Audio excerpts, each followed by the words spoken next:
पढ़ाई की बार बार नसीहत करने पर 15 साला मुबश्शिर ने घर से भागकर कसूर के करीब दरबार पर पनाह ले ली। पुलिस ने वालिदैन की शिकायत पर फौरी एक्शन लेते हुए बच्चे को ढूंढ निकाला।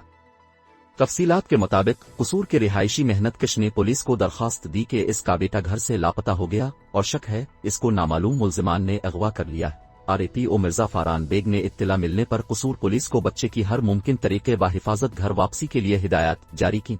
कसूर पुलिस ने अनथक मेहनत के बाद बच्चे को कसूर शहर के करीब दरबार पर बच्चे को ढूंढने निकालने में कामयाब हो गए।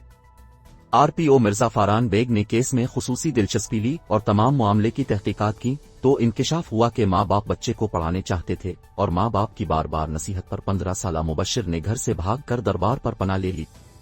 RPO मिर्जा फारान बेग ने डेली पाकिस्तान से बातचीत करते हुए कहा कि माँ बाप बच्चों को सोशल मीडिया के इस्तेमाल में एतदाल पसंदी की तरफ माइल करें। बच्चों की तरबियत इस अंदाज से करें कि जिंदगी के मसाइल का हल घर से भागने की बजाय सिर्फ और सिर्फ माँ बाप से मिले। उन्होंने मजीद कहा कि छोटी छोटी नफ्सियाती उलझनें मुआशरे में बिगाड़ का सबब बनती हैं।